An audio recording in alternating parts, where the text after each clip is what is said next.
And next up we take a look at this, I think 90s Kenmore. I don't really know, I'm not huge on Kenmores. Funny story, this was on Facebook Marketplace for a while. And, after a while it's like, I'm gonna offer them $20 and see if they'll take it, because I think they had it for like 30 or so. And, so I messaged this person, and then I couldn't help but notice the seller's name, and it's like, oh, I know that person. I've actually had him over here once to show him parts of my collection, because he was looking for a new machine for, well, not new, but he was looking for a different machine for his place. And he ended up settling on a 2-speed, one of the 2-speed TriStars, the red ones. He just liked how simple it was, so that's what he ended up going for.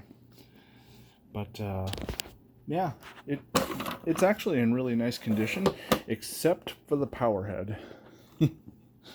I'm still waiting on the handle release pedal, and it doesn't have a bulb in it right now either. I'm out of the LED bulbs, and it's like, I'm not going to go and buy the incandescent ones. But I can't blame the guy for this, of course, because he was kind of given this by somebody, and, on the outside, yeah, it looks like it's in great shape. But, I was cleaning this out, and I put it back together, and I gave the brush roll a spin by hand. And it's then I noticed, wow, there is a ton of resistance here, so I knew it wasn't the brush roll, because I had cleaned the end caps of that out and it spun fine. So then, of course, I look at the motor and try to turn that over by hand, and it's like, whoa, that is a lot of resistance. So I ended up changing the motor bearings on there. I didn't even know you could do that with these. I always thought the what would you call it? There's that geared section on the end of the shaft that the belt actually goes over. I didn't think that was removable, so I always figured, once the bearings are out on one of those motors, you're just SOL. But yeah, it turns out that those slide right off if you apply enough pressure. So the bearing puller managed to pull that off with a little bit of help from a screwdriver bit, because the hole for the shaft is actually fairly narrow, and my bearing puller was much too wide to make it through there. So I put in like a square bit, to concentrate the pressure onto that, and it came right out. And it's like, okay then. And then the front wheels were missing. And then I don't know why that seems to be such a common occurrence with these Kenmores. I don't know what people are doing to them to cause that, but I've seen a few of them now with the front wheels gone. I mean, do they just like get hung up on something, fall off, and people just ignore it, or I don't know. And then I had to replace the height adjustment too. It was kind of funny. I didn't even really recognize that the height adjustment was broken. Of course, not having the front wheels, which are under the height adjustment, I didn't really notice. But there's the old one. So the missing piece is actually a little it's kind of hard to describe, but there's like a little plastic bar that goes through here, keeping this part of the pedal in place, and then going through this other section. And then the final piece of it comes down here and makes contact with these little grooves. This is hard to do one-handed. There we go. It makes contact with these grooves, locking the assembly in place. Now, I couldn't find individual parts for this sort of adjustment anymore, so I just ended up buying a used one, and that ended up working out fine. So, yeah, at long last, except for the, two non-essential missing parts, it is working again. I just didn't expect to have to do that much to it, but oh well. Alright, so let's take the voltage.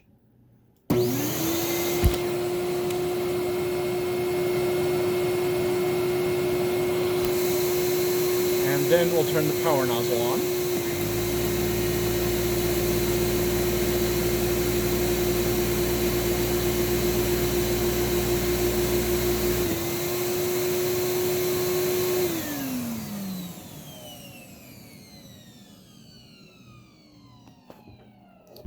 Yep, I actually did not replace the bearings in this motor. I thought it sounded fine. And as with most Kenmores, you know, having the controls in the handle, I can't measure the base CFM and suction. So unfortunately, we're just going to have to move on to the hose, and then the wand, and then the power head. All right, let's do the hose test.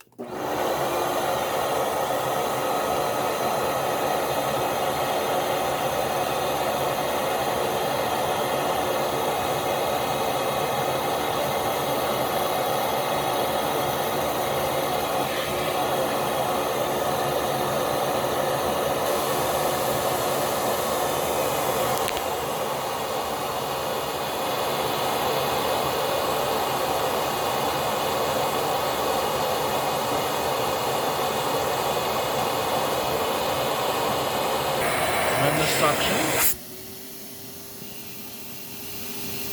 And I can definitely hear some release valves or something open, so it's definitely capable of a little bit more, but... And now we're at the end of the wand.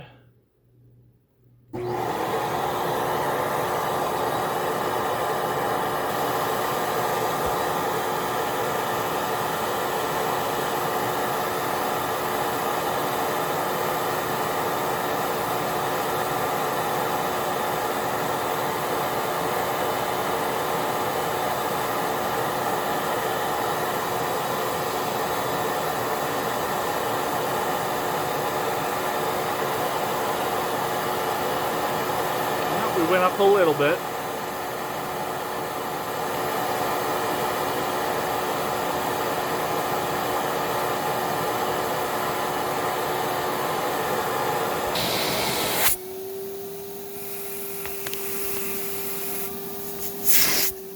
Little bit of carpet stuck in there. And it seems like we're leaking just a little bit from here. How strange. Okay. And then we'll start with the nozzle off.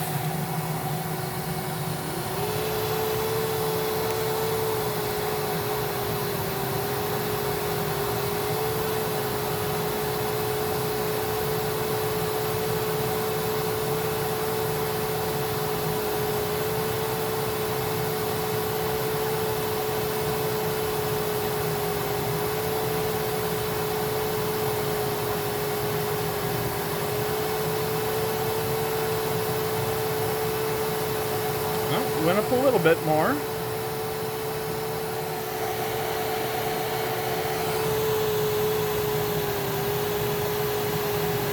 Okay.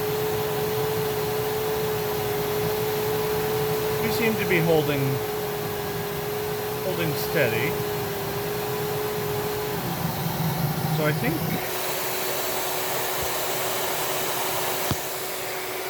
there's definitely some leakage.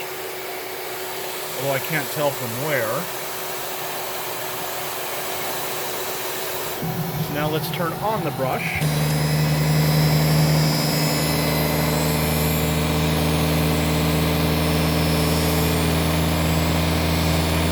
Really?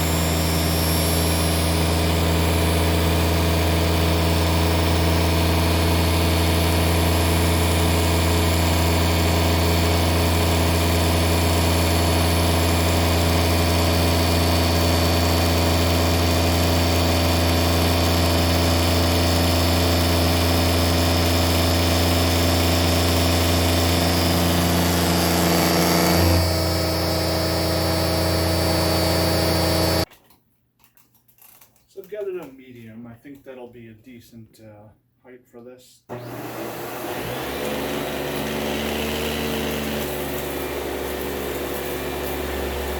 try high though.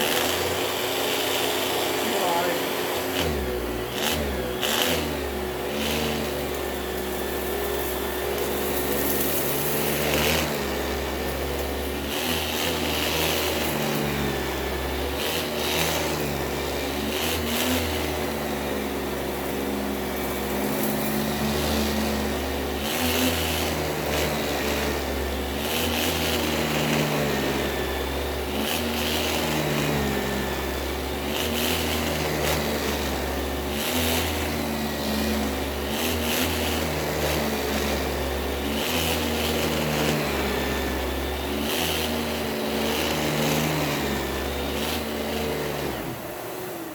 Well, definitely more agitation than I expected out of it.